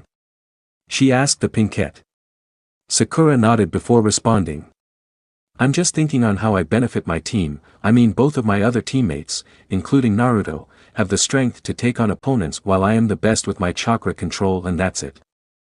Zelda scratched her chin in thought before asking, what were your grades in your academy if I may ask? Sakura raised an eyebrow before responding, highest marks compared to everyone else in my class. Why? There. Interrupted Zelda, that is your strength. Your wisdom. Sakura tilted her head as Zelda explained. When it comes to the battlefield, having strength is good, but going into battle without a proper plan could lead into a disaster. Sakura thought on it before responding. So you are saying my brain is a scale on how much strength can be used in a fight, but also on where it can be used. Zelda nodded. Sort of, spoke Zelda, but also you can also find a way to truly make a plan in case you have to do the fighting. Sakura nodded as Zelda continued, your teammates are the brawn, but you are the brain to keep them in check. You may think that you aren't benefiting, but in the right situation, you could be the best in your team. Sakura smiled with Zelda returning the smile. Thank you your highness, spoke Sakura, if there is anything I can do to repay you. Zelda smiled before responding, a tour of the village would be nice. Sakura nodded before realizing, if we look around during the tour, we may find Naruto. Zelda finished. Sakura nodded before beginning to show the Princess of Hyrule around the village. Tale of White Fan Jr. Hokage office. Kakashi arrived in the Hokage's office with Riju, both seeing 11 versions of the third Hokage with one talking to a newcomer. Kakashi cleared his throat, getting the attention of Lord Third. "Ah, Kakashi," spoke the Hokage, "arrived so soon." He looked over and saw Riju, "And I see you brought a guest too." Kakashi looked over at the stranger in the room and narrowed his visible eye a bit. "So do you, Lord Third?" Hiruzen, the name of the Hokage, cleared his throat before responding. "Yes, this," he motioned to the newcomer, "is Impa. She along with Princess Zelda are here to watch the upcoming Chunin exams, speaking of which we will talk about later." Kakashi nodded as he motioned to Riju. "This Lord Hokage is Riju," spoke the son of the White Fan. "She helped train Naruto with sword arts after meeting the tribe she was in." Riju nodded as Impa spoke. "Makes sense for the tribe of former thieves to help out a young one with basic sword play." Riju glared and was about to retort before Kakashi held up a hand silencing her before speaking. Before Naruto used the Master Sword, he managed to hold his own against Zabuza Momochi, the Kiri no Nin. He spoke as Impa's eyes widened a bit as Kakashi continued, "And after a few days of training, he managed to use that knowledge against someone who was more skilled in the sword and came up victorious." Riju nodded in agreement before speaking. "Yeah, and I bet he can whoop your Shika ass." Impa glared at the Gerudo warrior before reaching back and grabs the hilt of her weapon. "You should bite your tongue, child," Impa said. Riju was about to retort but noticed Kakashi's eye, leaving no room for argument. Hiruzen cleared his throat to cut the tension. "And what be her reason for being here, Kakashi?" he asked. The son of the White Fang looked at the Hokage and replied.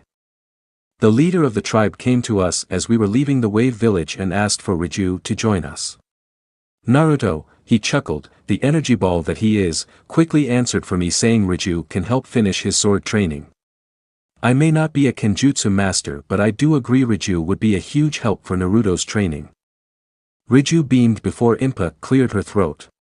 "If it's sword training the boy needs," she said, "then allow me to train him."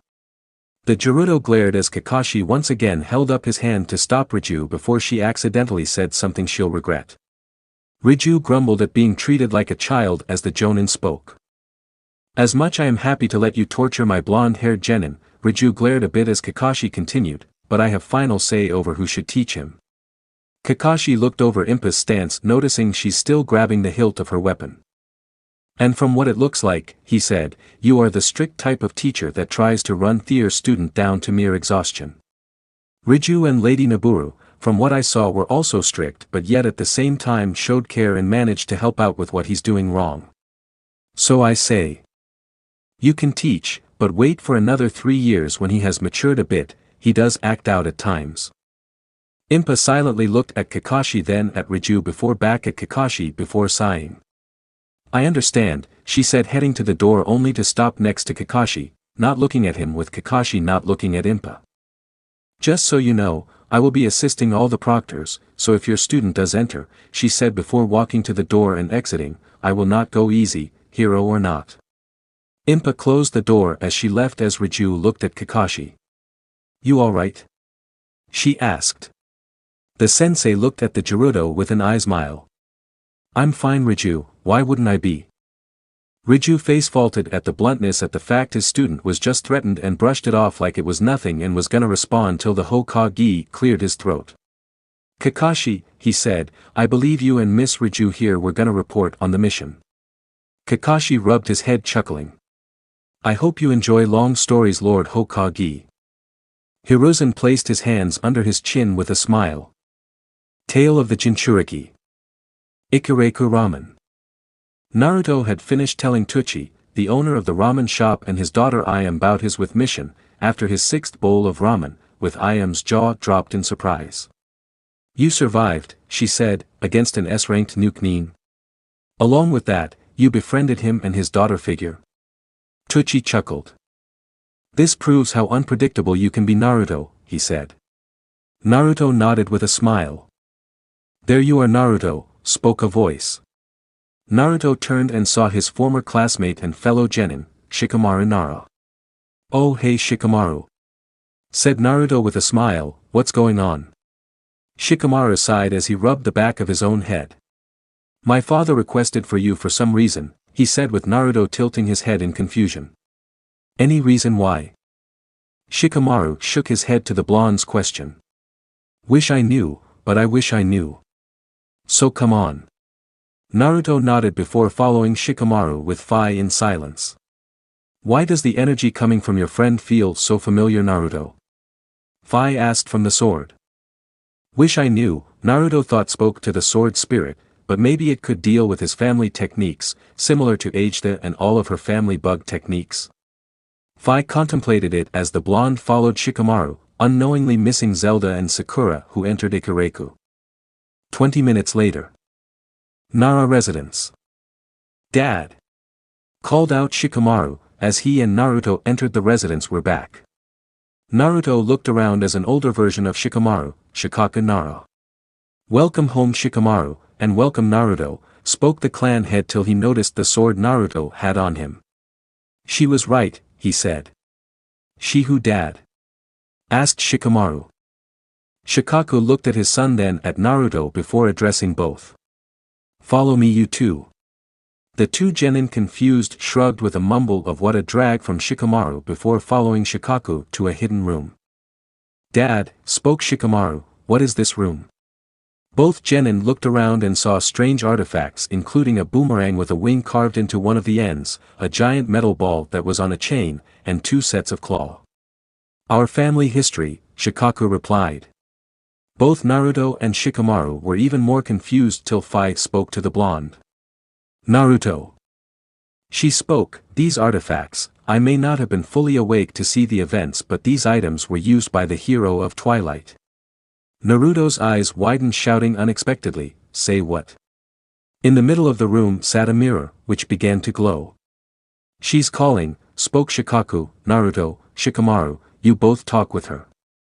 He then left the room leaving the two genin. Troublesome, spoke Shikamaru, who does Dad want us to talk to? Naruto shrugged as a feminine voice spoke. That would be me young Nara. Both genin froze before turning their heads towards the mirror. In the mirror, they saw a woman with light blue skin and fire red hair, wearing a black cloak/cape combo, with a bright turquoise color on the inside plus a black top and black skirt with a weird patterns etched on it. Who the hell? Asked Shikamaru. The woman smirked a bit. I am Midna, she spoke, the Twilight Princess. Naruto's eyes widened again. No way, he said in shock. Shikamaru looked at Midna before addressing her. Twilight Princess, sorry I find it a bit hard to believe that. Midna's smirk died a bit before waving her hand. Suddenly Shikamaru's own shadow began crawling up his body constricting him. What the hell? He shouted. Naruto pulled out the master sword before pointing it at Midna. Let go of my friend now. Midna gasped seeing the master sword. So you are him, more so his descendant, she said before waving her hand again, causing Shikamaru's shadow letting go of the pineapple-shaped hair genin as he took breaths. Troublesome, spoke Shikamaru as Midna shook her head. Naruto sheathed the sword away before checking on Shikamaru then looks at Midna. How in the hell? He began till Midna held up a hand to silence him. Your questions shall be answered later hero, she said. It's Naruto, not hero. Spoke the blonde. Midna nodded. Still it is an honor to meet Link's descendant. Naruto nodded knowing she was referencing the hero of Twilight. Shikamaru was confused on the hero talk but pushed it to the side since he had a major question in mind. How in the hell did you control my shadow? Midna closed her eyes before speaking. It started after the hero of Twilight defeated the evil King Ganondorf. She began with Naruto and Shikamaru listening, after I returned to the realm of Twilight, the place where I am currently at right now. I shattered the mirror of Twilight to ensure no one will use its power for evil like that traitorous Sant did. But little did I know one of my followers was left behind, a young woman who had a gift to being okay in the world's light despite being of civilian power. Naruto tilted his head. What? He asked, can you not survive in the light with a low power? Midna nodded. Yes, she responded, when I was transformed into an imp by Zant, I didn't have enough strength in me to survive in the light, so I hid as part of Link's shadow. Naruto nodded in understanding, remembering Phi telling him the hero of Twilight's tale. My follower gathered a good amount of pieces to form this mirror here, Midna continued her tale, to communicate with me, knowing she didn't have a true way back, but before long, she settled with Kuzonara, the founder of the Nara clan. Spoke Shikamaru in shock, A/N, I can't find any info on who founded the Nara clan. Midna nodded as she continued. Before long she introduced him to me and I've blessed him and all of his family with the ability to control Their shadows. To avoid questioning, the Nara clan said it was a Een release technique. Luckily, the other shinobi accepted it. So what has that to do with me? Asked Shikamaru. Because it's full time I gave you the Twilight blessing, she replied. Twilight blessing? What's that? Asked Naruto. Midna just smiled as two shadow tendrils snuck around as the tips touched Their forehead. Both boys froze in place before the tendril retracted from Shikamaru. Whoa, he said, why do I feel stronger? That was the Twilight's blessing, young Nara, replied Midna. Shikamaru then noticed Naruto frozen in place. Is Naruto okay? He said, worried for his blonde friend. Midna began to look worried herself. This hasn't happened before, she said, something must be happening in his mind. Naruto's mindscape. After the tendril touched Naruto's forehead, Naruto looked around at what looked like a sewer before noticing a giant gate in front of him. He walked forward to the gate but was stopped by a giggle.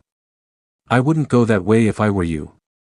Naruto looked at where the voice was coming from and saw what looked like a younger Midna floating, but she looked like an imp Midna. He asked. Close, she spoke, floating closer to Naruto sitting on his shoulder. I'm more so an embodiment of her power, since you're a Linky's descendant, she thought to give you a bit of a blessing too. Naruto raised an eyebrow.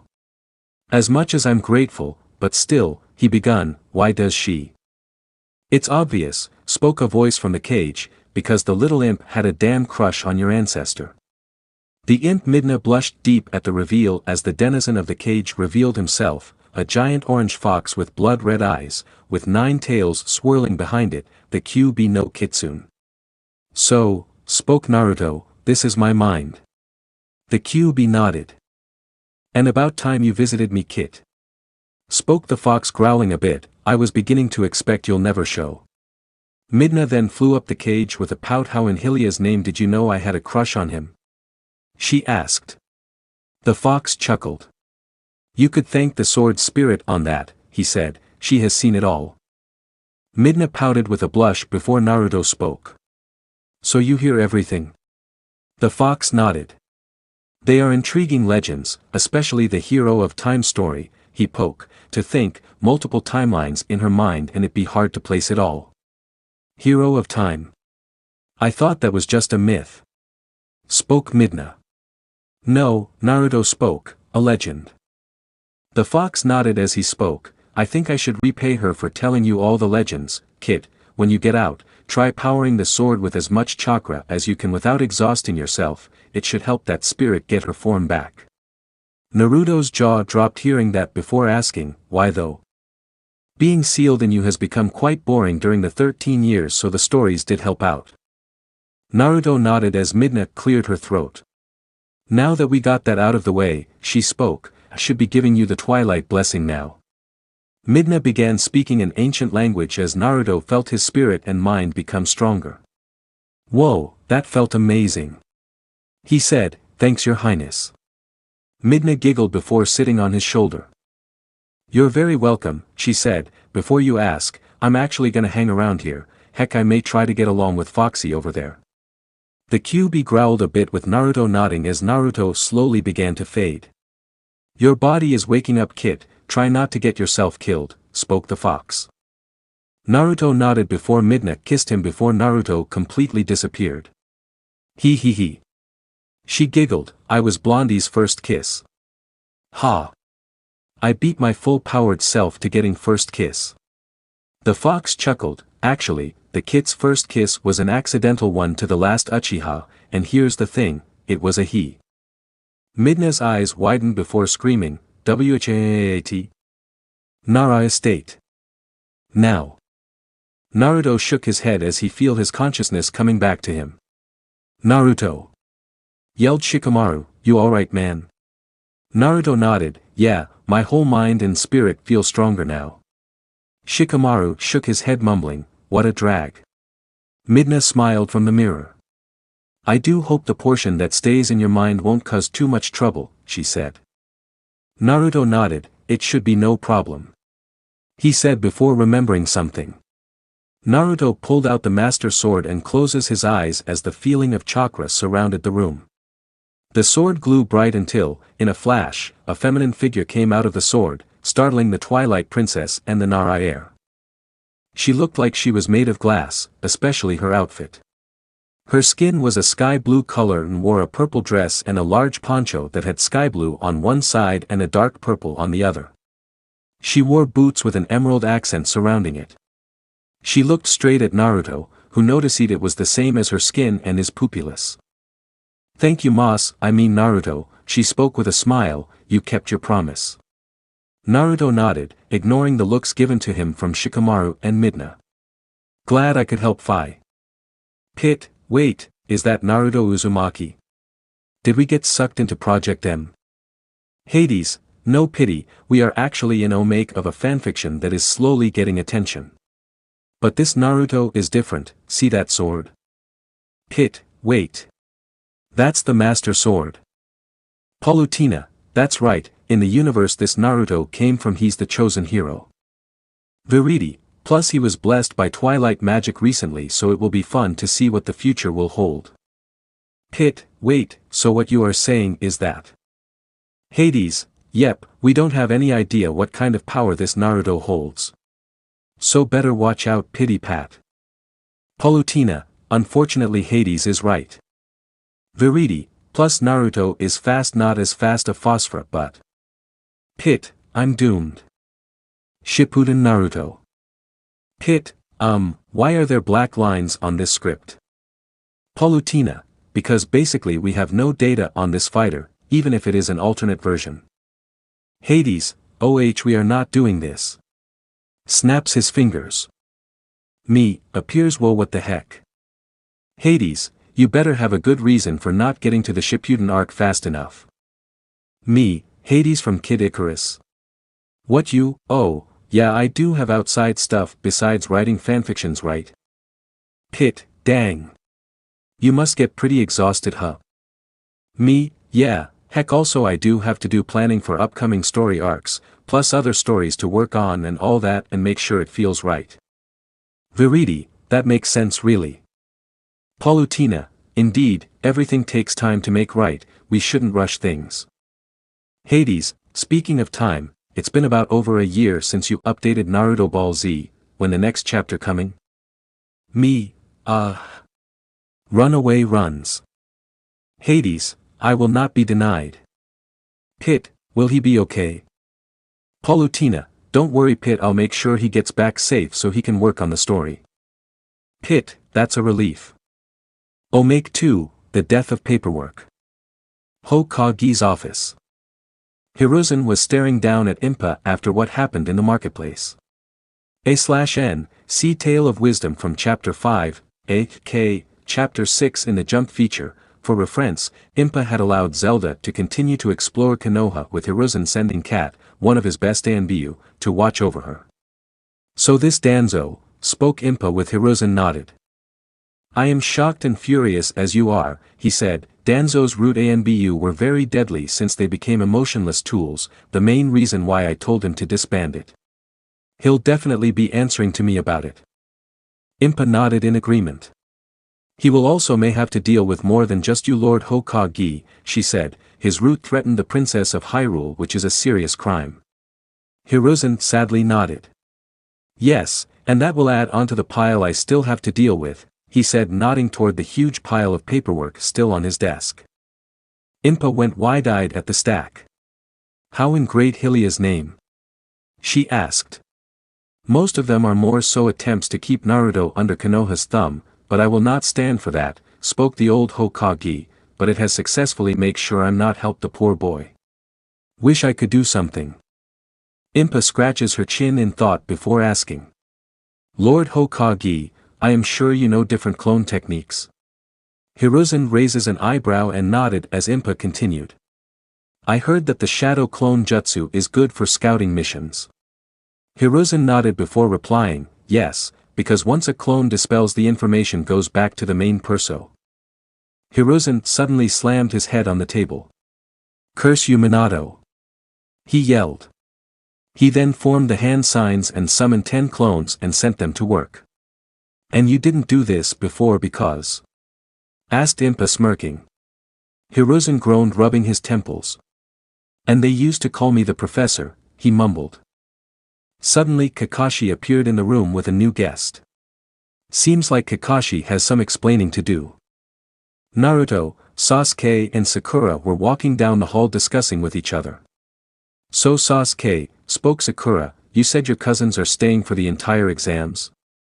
Sasuke nodded as Naruto asked the next question. Think we could meet them? Sasuke gave a smirk before replying, if we all make it, definitely. Both of his teammates smiled before Sakura looked at Naruto. Naruto, she said, I know we didn't talk much during training or our missions, but you need to meet a new friend of mine who wants to meet you. Sasuke and Naruto looked at Sakura with raised eyebrows before she whispers, she knows about the Triforce. That shocked the two boys before Naruto slapped himself in the face.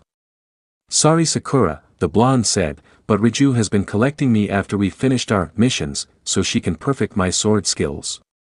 Sakura and Sasuke nodded in agreement. How is your skill Naruto? Asked the last Uchiha. Hokage said my skills are low to mid Chunin level, so that has to be good. Sasuke nodded in acceptance. It could be better, he said, smirking, but you're still a dope. Naruto growled before putting Sasuke into a headlock. Wanna say that again team? Naruto spoke as he gave him a noogie. Sakura grew irritated before grabbing them both by the ears. Focus you two. She said, we are here to try to get promoted, and from the way you two are acting we may be genins for life. Now come on. Sakura let go of the boy's ears as she walked forward with both of them looking at her in shock. When did Sakura grow more confidence? Sasuke asked. Naruto shrugged and answered. Possibly that new friend of Sakura's helped her, come on we gotta catch up with her. Sasuke nodded as they ran to catch up with their pink-haired teammate. 20 minutes later. Test Hall. After dropping a genjutsu and dealing with Rock Lee, a more experienced genin also participating in the exams, Team 7 entered the room where they noticed a lot of hopeful genins. Anyone else a bit intimidated? Asked Sakura. Naruto nodded a bit. Yeah, Sasuke. He asked the other male team member. He scoffed, I'd be lying if I said I wasn't. This shocked both Naruto and Sakura. Usually Sasuke wouldn't be this upfront, but whatever happened back during the wave mission really changed him. Who are you and what have you done with team? Asked Naruto. The last Uchiha answered by putting the blonde into a headlock. This answer your question dope? Sakura looked with an eyebrow raised. Sasuke, we are getting a bit worried, she said, ever since the mission in the Wave Village, you've been less serious and more, well, a bit like Naruto. Sasuke let Naruto go as he shrugged. Let's just say I have been in deep thought for a while after that whole force field deal that seems like the dope can only go through. I realized if I continued my more serious nature, I would probably not become a strong enough shinobi to take him down. Sakura and Naruto nodded in next moment Ino hugged around Sasuke's neck. Hey Sasuke-kun. She said excitedly, you miss me? Sakura grew a tick mark. Get off of him Ino pig. She yelled. Sasuke gently moved away from Ino. Easy Ino, he said, we may not know if we will be opponents in this exam. Shikamaru walked over with his and Ino's teammate, a very wide young boy wearing a green jacket and swirls on his cheek, Choji Akimichi. Sasuke's right Ino, spoke the Nara, if we have to fight each other, we can't hold anything back. Choji nodded. Yeah, spoke the Akimichi, my pops always says to never underestimate your opponents, even if they are your friends or allies. That is sound advice there, Choji. Everyone looked over and saw the 3 other members of their class.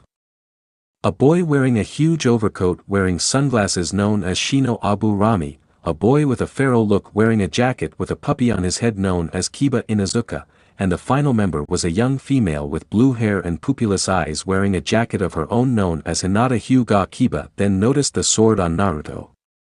I heard you had a sword, Naruto, but dang, that looks awesome, spoke the Inazuka. How did you come across it, Naruto-kun? Asked Hinata. Naruto rubbed his head sheepishly. Long story, Hinata, replied Naruto. Hinata nodded as a voice spoke up. You genin fresh from the academy, I reckon? Everyone looked over to see a white-haired, glasses-wearing genin that looked a few years older. Shino nodded. Indeed we are. He then noticed the room glaring at them, safe to assume we be drawing too much attention? The genin nodded. The name's Kabuto Yakushi, he introduced himself, nice to meet you all. Not sure why, thought Naruto, but this guy has me on edge. Same here, Naruto, spoke Midna through Naruto's mind. Over the course before the exam started, Naruto discovered, just like Phi, he could speak with her and the fox, who he learned was named Kurama. Naruto watched as Kabuto pulled out his card info on Gaara, Asuna genin he and the rest of Team 7 met the other day. Brat, spoke the fox, I recognize those kinds of feats, it be done by my brother, Shikaku. Should we be worried about Shikaku? Asked Phi, after all he can be dangerous from what I learned during my many years of rest. Well, if he comes out, we'll be ready. Naruto suddenly jumped in front of Kabuto, blocking a strike from a fellow genin who had his face covered in bandages with a Sound Village headband. What the hell? Sasuke spoke, startled. The rest of the rookies looked shocked as Naruto glared a bit before he quickly got to a garbage can and emptied his stomach. Master/Naruto! Shouted Phi, through Naruto's mind, and Sasuke and Sakura, helping him back up. You alright? Sasuke asked. Naruto nodded before glaring at the Sound genin. I was more so aiming for 4 eyes, the mummified genin spoke, but this should help prove that all 3 of us Sound genin will pass the Chunin exams. Naruto glared and was about to attack till a hand was placed on his shoulder. Naruto looked up to see a woman with pointed ears and tribal tattoos glaring at him in a soft manner. There will be no violence here, young one, she said. This is the hero, she the thought, he is but a child, maybe that Kakashi Hatake has a point. At that time a man in a black overcoat and a bandana walks in. She's right, he spoke, save it for later. He then addressed everyone in the room. All right, everyone. I am Marino Ibiki and I am the protector of the first exam. Throughout the exam you will all be watched and judged not just by the leaders of all the nations during the finals, but also by the secondary protector who will observe you during all parts of the exams. He then nodded towards the woman. I am Impa, bodyguard to the royal family of Hyrule, she spoke, before nodding to a girl in the corner. After the first part one will select one team for an extra duty during the second part of the exam, to guard the Princess of Hyrule herself, Princess Zelda. Zelda stood and noticed Sakura. She gave a wave to the pinkette with a smile, to which Sakura returned. You know her, Sakura? Asked Naruto in a whisper. She nodded. Reason why I wanted you to meet her, she replied, whispering as well, because she may have details about your gift, if you can understand. Naruto thought before Midna spoke in his mind. She means the Triforce, ya dummy, she said, apparently throughout history every princess of Hyrule is blessed with the Triforce of Wisdom. Naruto nodded before noticing Ibiki behind him. If you are all done chatting, join the other and line up for seat assignments and the first part of the exams, he said, holding up papers. AA test. Naruto thought, freaking out. Great, the kid is not gonna pass this one easily. Thought the QB. 5 minutes after exam starts. Naruto stared at the paper at a loss. How the hell? No mere genin can get all correct, he thought. No mere genin, caught cheating, mumbled Midna in Naruto's mind. What you thinking, imp? Asked the QB with a knowing grin. Naruto. She called, cast a shadow over the paper. Remember, I can appear in your shadow, even a small fraction of it. I just need to see your paper. Naruto, slightly confused, just nodded and covered the table next to him, making a shadow, before looking around like he was making sure no one was trying to cheat off him. Impa narrowed her eyes at Naruto. What are you doing, hero? More importantly, what are you planning? She thought. Zelda noticed as well and felt a bit of magic in the air but didn't mention it. I don't think counts of magic of any kind would count as cheating, will it? She thought. After a few seconds, Naruto put his arm down. Got all the facts I needed, cutie. Spoke Midna. Naruto smiled as he began writing down the answers Midna was giving him. She was pretty knowledgeable since she did use the shadows to peek at other people's answers before getting back to the cube. He chuckled in Naruto's mind. Nice job, imp. 40 minutes later. Naruto and the others finished the test and were waiting for the 10th question. Ibiki stood and spoke. Alright everyone, it is time for the 10th question. Every remaining participant prepared for it before Ibiki spoke again. Before that, I will have to tell you an absolute rule. An absolute rule? A random genin shouted in shock.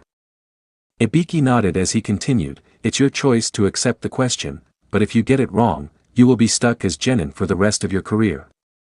That got everyone's attention as a few genins raised their hands and called it quits.